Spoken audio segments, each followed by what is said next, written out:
Hi kids, Terry here. Apologies for the lack of opening credits. We're going to jump straight into it. This is part one of the Doctor Who panel from Barry Card and Collecticon this year. Many thanks to Edward at Scribbles to Screen on YouTube, who was kind enough to share his coverage of this panel with you and me and everyone else. So here's part one. If you want part two, please let me know. If you don't, then it won't come up.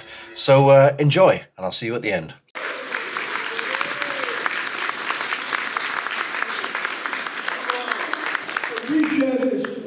Oh yeah, this is past the parcel with a microphone, but I will give you. I'll let you guys talk as well. It's a bit ripe in here, isn't it? We just had cosplay competition, the Red Dwarf and Matthew Hall, so everyone's like hot sweating. Is that just the smell of talent? Do you reckon that's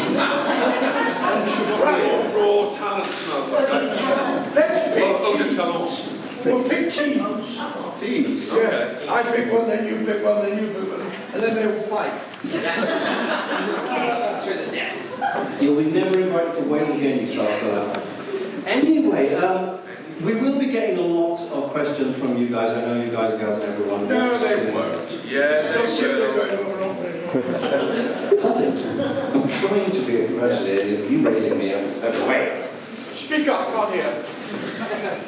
Anyway, let's get things going. So, obviously, you know Paul, who's celebrating 30 years since his debut as the Doctor.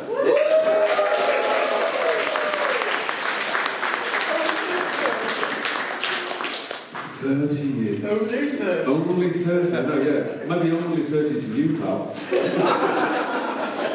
And in all that time, I've been on screen less than 2 hours.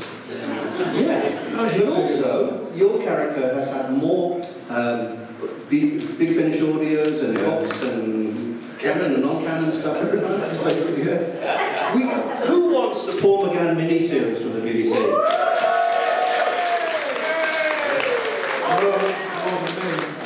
But Paul, do you want a miniseries from the BBC? Do people, do they still do miniseries? Is that still a thing? No. It'll be on YouTube, probably. Well, yeah. Because do you think it's unlikely, because it's this question for our esteemed panel, do you think if and when Doctor Who returns, like the idea that, I don't know, Matt Smith goes to Cardiff for a year, does 50, do you think that's gone now? Do you think the formats are going to be different? If and when it comes back, it'll be in little chunks or specials or threes? Well, I guarantee you, almost everyone in this room has had Doctor Who filming in their front garden. Everyone's like, oh, they filmed Doctor Who around here. So they've used all of Cardiff up now. They're going to find another town. I go to Glasgow. Yes. Well, we had Scottish Doctor Who, haven't we? Yeah. Sylvester. Yeesh. So let's go over here where the stench of fear is even better. It's like unpalatable. He's giving me the look. It's the suit, isn't it? It's the suit. You all will know the lovely Louise Jameson from Leela, fourth Doctor. My tissue completion eliminator is not working, Doctor. Killing you once was never done. Who was that comedian that used to make an act out of that? That was Norman Colin. Norman Colin.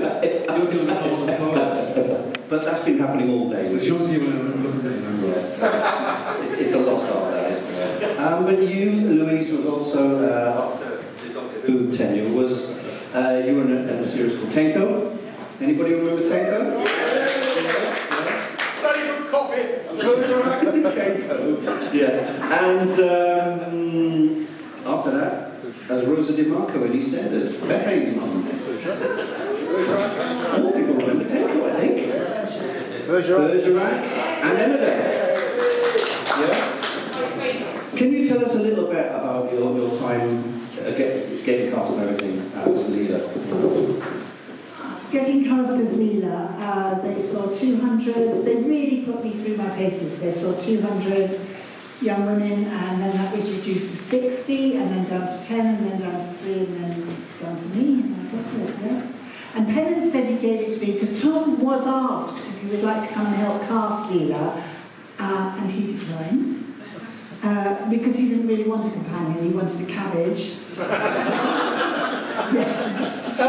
That's it, he did.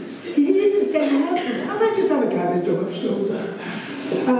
Anyway, he declined, so Pennant read in, Pennant Roberts, the adorable, much missed R.I.P. Pennant Roberts, said that when he read in, I made him work to give me something back, and he said that's why he chose me. And they made you wear contact lenses, didn't they? Yeah, they gave me brown lenses, because apparently Lena means dark-eyed beauty. I thought it meant dance, but apparently it meant dark-eyed beauty.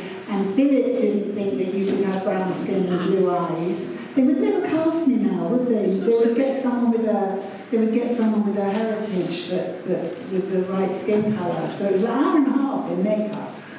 And But luckily and then Graham came in and they let liked you my have blue eyes. Yes. were a little plot contrivance. Don't you make my brown eyes blue? Is my signature tune. So, Nicola, how have you managed to put up with this guy so long? I'm on drugs.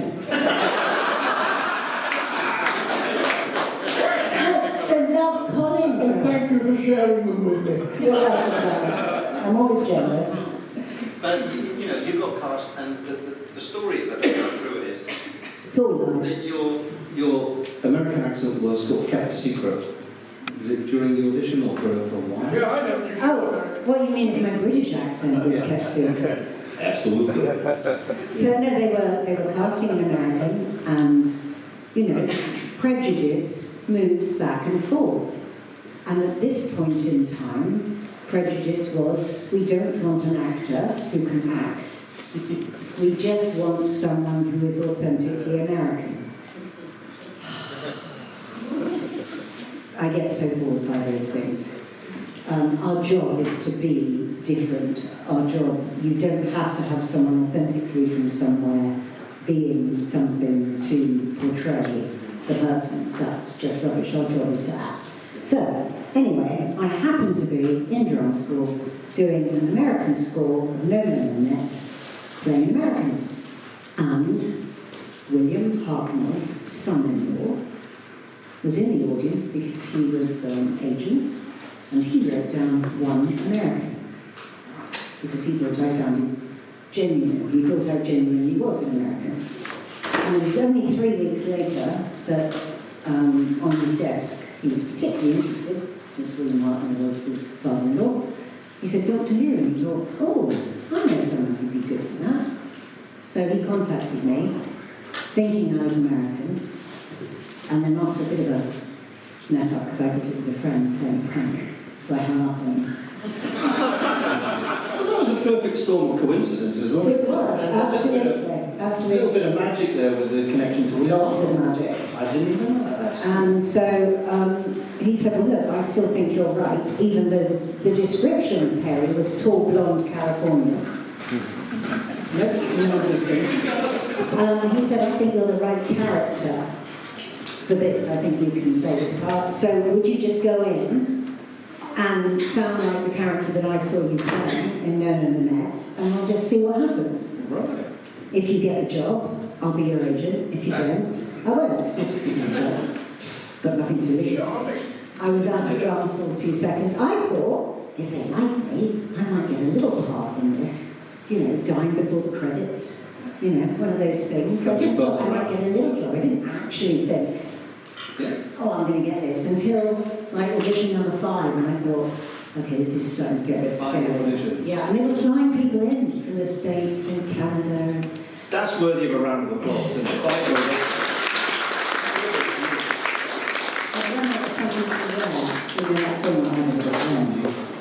So I was wearing a lot of sweatshirts and jeans because I thought that's what felt right for the character.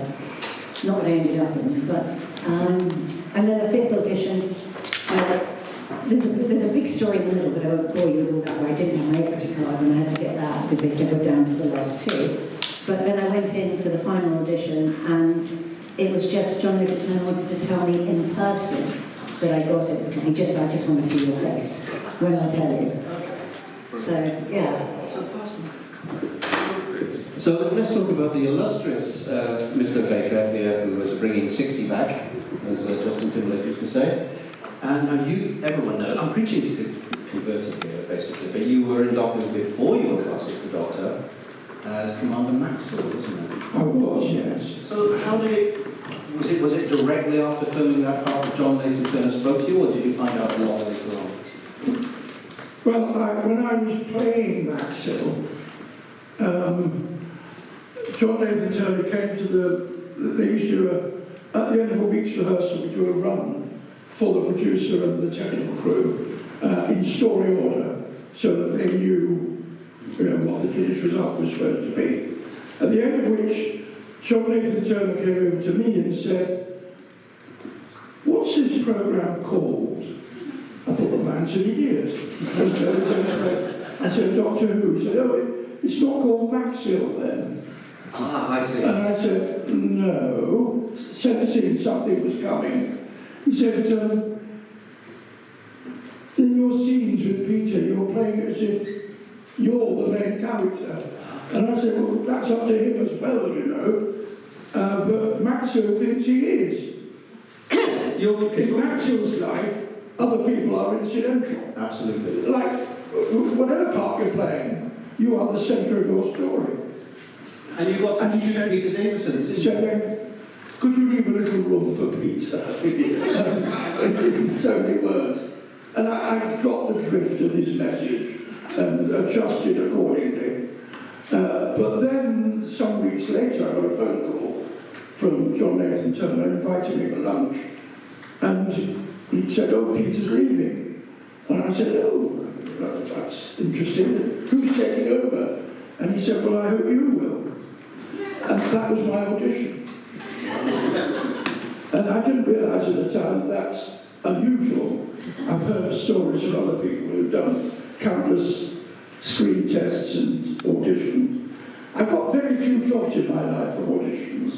Most of the work I've got has been people have seen me in something else and thought I might be right for the part. Yes. So in that sense, it's pure luck. It's pure luck that John Nathan Turner happened to try and want someone to play the part who was a bit like him, John Nathan Turner.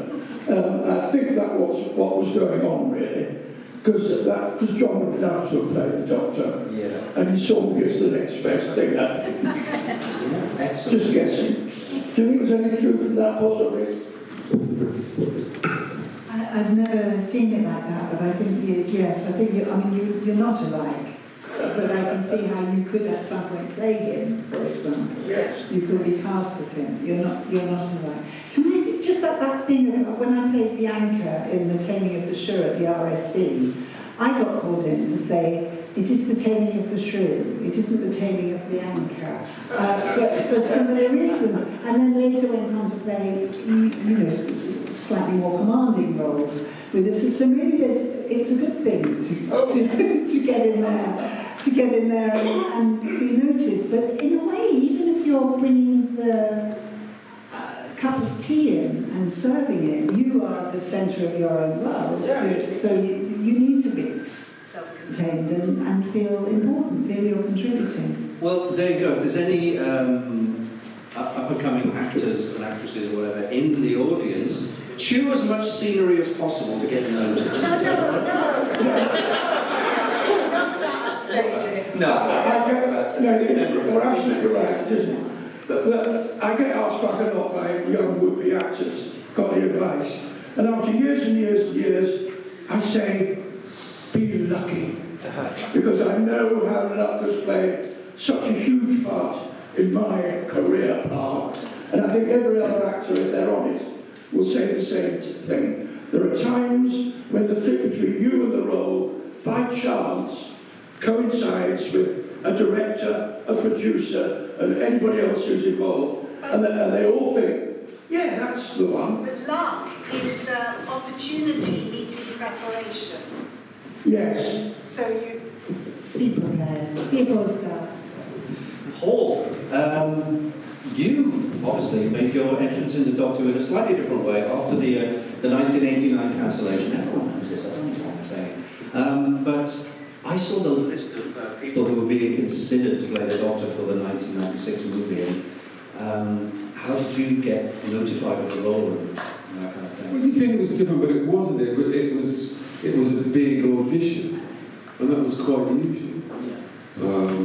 Hundreds of people this is how it works, They might have a few names in mind, they might be quite sure, but nevertheless, all of the actors around that same age or type or everybody was in. I think... And in those couple of weeks, whenever that was, I know it's one of my brothers went in, but so did a couple of mates, we were all around the same. I heard the front runner until you came along was Eric Idle. Well, there was rumours that there'd been, when did it go off? It went off in '89, didn't it? So almost as soon as it was off, there were the rumours started about it coming back. It's a bit like now. Nobody quite knows what's going to happen next, but there's all kinds of rumours. It was the same then. Oh yeah, an American's going to step in. Oh no, it's going to be Rowan Atkinson. That was an American, Eric Idle. But I think the thing is that you think of Eric Idle, particularly, or even Rowan Atkinson, and they're like McCoy type actors. They're quirky, eccentric. Not just eccentric, but they're clever. They can do sort of psych comedy. They're skillful. Yeah. So when this list, like you said, this list of, well, basically we all got called in. Everybody that was around got called in, and then they asked me to do it, and I was surprised at that. Yeah. Because I go, right now, what about this? Because were you only doing movies at that point, or looking into doing? No, I was in theatre, I was doing telly, and I was already, how old was I 30 years ago? Mid-30s, I've been an actor for 15 years. Yeah. I've done all kinds of things. But like I said, but that was the normal, it was just another programme. In that sense, everybody went in with a famous casting agent, so everybody went in and did you were asked to prepare 2 minutes of something.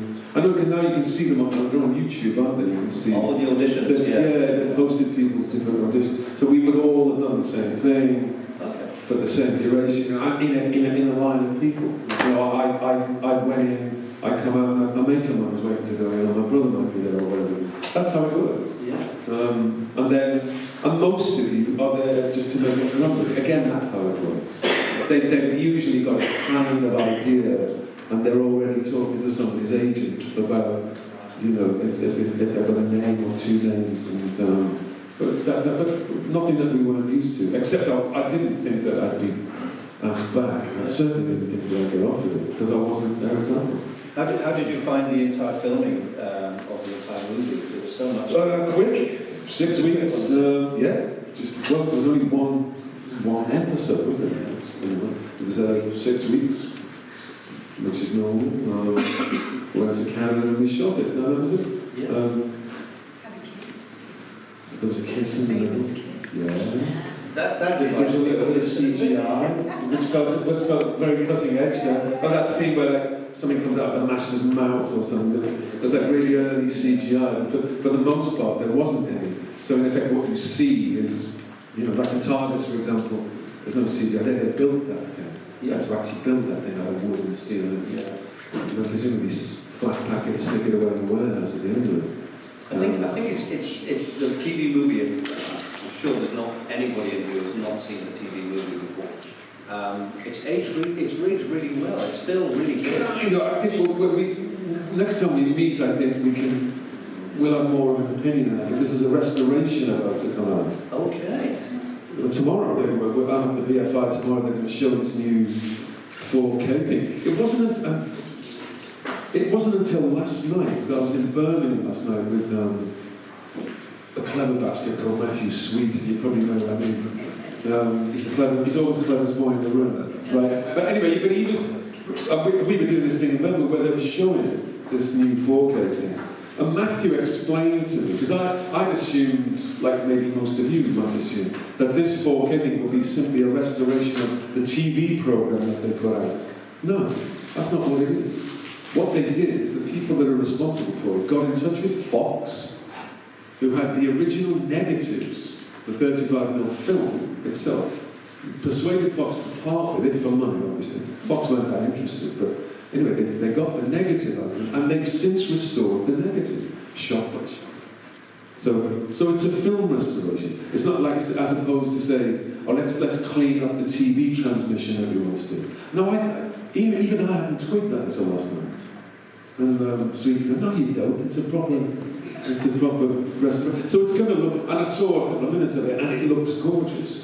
All the colours are kind of, reimagined. It looks, of course it looks better than everything, because it's been worked on. The original. So it's going to be really worth seeing. So maybe people may or may not change their minds about it, but certainly the way it looks and sounds. I can't see how that's going to do any damage to it, because it's a great film anyway. It is what it is. It was a TV pilot. Yeah. That's what it was. But it's going to be interesting, I think, to. Yeah. And And it had huge ratings in the UK. It was something like 10, 15 million when I watched it. well, that's because it had an audience in the UK. Yeah, already. better than the States. Then what would it have been then? 25, 26 years of it. Yeah. That's how old it was then. Of loyal audience, and also it had been off the screens for 5 years, so people were. It was the only, back then it was the only show in town, kind of thing. So people were keen to see it. But crucially, there wasn't enough of the American audience. Yeah. They're very tempting. That was that. Yeah, that was that. Because it was going to be. It was going to rely on these ratings, and there wasn't. It seems mad now to talk about a lack of an American audience, because that's in America's where the big audience is for it. But though in those days it wasn't. Yeah. So it didn't go to series anyway. Can we talk about, because you all have pretty interesting costume. Yeah, I mean, Paul, for a start, you had like a crew cut when you auditioned, did you? You had to wear a wig. No, I had long hair when I auditioned. Okay. But I auditioned a year before we did it. By the time I got to the set, yeah, I must have played some Soldier Boy. I was always playing Soldier Boy at that, so I must have had a Soldier Boy. I'd like to. That's why you put that plastic wig on my head. Sure, totally. I'd like to ask Colin about his infamous costume. Your love-hate relationship with that. Has that changed over the years? Have you grown to like it? But it wasn't my choice. No. They asked me what I would like to wear, and I said, it strikes me that doing what the doctor does, there'll be many occasions when it will be to his advantage to disappear into the background a bit and vanish to get out of trouble. And they listened to my reasoned arguments, and then John Nathan Turner said, I think it should be totally tasteless. And he succeeded in that. The poor designer, what was her name? Pat Godfrey. Thank you. Kept coming up with designs, and he said, no, not tasteless enough. And it's a joke. She drew something. What you mean, like, yes, that's it, he said. And that's what I had to wear. Felt like you always said you were on the inside looking out. Yeah, and not only that, I understand that young children, when buying little figures of the doctor, go for the colourful one. So I've earned 0.0001 more of a penny than all the other doctors, because they sell more of that one. But I think that's more to do with the colours of the costume than the person who's wearing them. It was an aberration, it was absurd, but I got used to it. Yeah. So, That's what I think we all wanted to hear. You've made your peace with it, right? Yeah. Excellent. yeah. Louise? And mind you, being asked that question by you at the moment. Seems to me I had a dream, and in a dream, a vision of John Nathan Turner came to me and said, buy the planet suit. And yeah, I should have listened to it. But Louise, your costume was very iconic in the mid to late 70s. It was made entirely of bits of chamois leathers. Iconic and uncomfortable. Right, then hello, I'm so technical. For my leaving party, which was enormous actually, we took over one of those warehouse studios, and they had a live band, and honestly it was really heartwarming, moving that I had such a lovely send-off from them. And they called me up on stage to give me a farewell present, and the farewell present was a tin of boot polish and a chamois leather to remind me. I stole the knife. I kept the knife. And we will go open to questions, so think of questions while you get the chance. Nicola, now obviously, much like some of the companions who went before you, you overlapped doctors. You started with Peter Davison, moved on to Colin, kind of thing. And there's not been too much of that recently. You know, I like the overlap because that's the audience's introduction to what's going on and who is this guy, and asking the questions. Did you enjoy that kind of thing, especially working with two different doctors as well? I loved it. It's all right, Peter's not here, so you can say that. I got an upgrade. Stop filming! Stop filming! I loved it. Just sort of speaking as a kid who watched Doctor Who, I was like, I'm in a regeneration. Yes! Because regenerations are special. Yeah. And I hadn't anticipated. I just thought, when I'm here, I had a 3-year contract. They gave me 3 years. But they could break it at any of those 3 years. So I thought I was going to be doing 3 years with Peter. I didn't really think about any further than that, because he'd only been there a couple of years. I thought then might if I stayed for 3 years. I didn't think I was going to get a regeneration that quickly. So I actually felt on the sort of, if you had a chart and a tick list of what you'd like as a companion, I would like a regeneration, and then I'd like a special with another of the doctors, so I'd like 3 of them, and I got that, and I'd like a different costume every story. Well, I got that, but, that's more of a cross. But Paul, you finally got a regeneration, didn't you? Not too long ago. The 50th anniversary. I'm the doctor, but probably not the one you were expecting, that one. You regenerated briefly into John Hurt. God, yeah, that. But I think it's because John Hurt wasn't there. No, that's true. It doesn't feel like it was a... I see what you know what I mean? When we were in Canada, McCoy was there, You were pulling all the faces. All of that, yeah, we were there together, so that felt proper. But, You could have 2 bodies. I think you have, really. Yeah. And they made me play him. I had to play him, I had to play both of us. Anyway, so I felt a bit swizzed. No, I should have asked for 2 pay days as well. No. So what was the question? No, that's fine. Yeah, in fact, it reminded me that you actually had 2 regenerations. It was the one in the movie and the one later into... I really, you know what, I really thought, I can still recall that, I can say it now, when in 2005 when Chris Eck, when they brought it back, I thought I might get a phone call. Yeah. I thought they might bring those out, because that's what they do, isn't it? Yeah, because you were the most recent. Eerie silence. That showbiz too. It's brutal. What's that? There's a country and western song. My dad used to. It was in Tennessee '94 or something. There's a song called "If Your Phone Don't Ring, You Know It's Me." It's the BBC. That'll be the beat. Yeah, right. If your phone don't ring, you know it's me. It's great. It's a good little rocker. Yeah. So that's the beat. The beat is Tennessee '94. Okay. In my book. So, go back to Nicola. And Sorry. just a second. The BBC didn't tell me that Peter Davison was leaving. I saw it on the 6 o'clock news. I know. No one told me. Everyone, there was a little bit of an attitude. There's obviously She's just a child. I need to know basis, like a hierarchy. Yeah, and I didn't even head Bob above, the level. It was like, don't tell her anything. that's Kids going don't go on. into showbiz. Yeah. Because, I was 21, I thought I was a huge grown-up. Because I was married, I had a mortgage, and I had a BBC contract. You don't get more grown-up than that. That's seriously grown-up.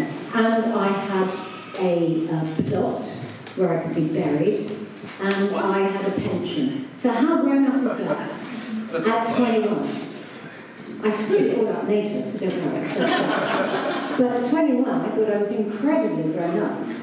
But they still didn't think I was worth to tell me.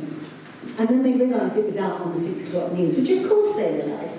And then the next day, John called me and said, "Did you see the news?" And I was like, yes.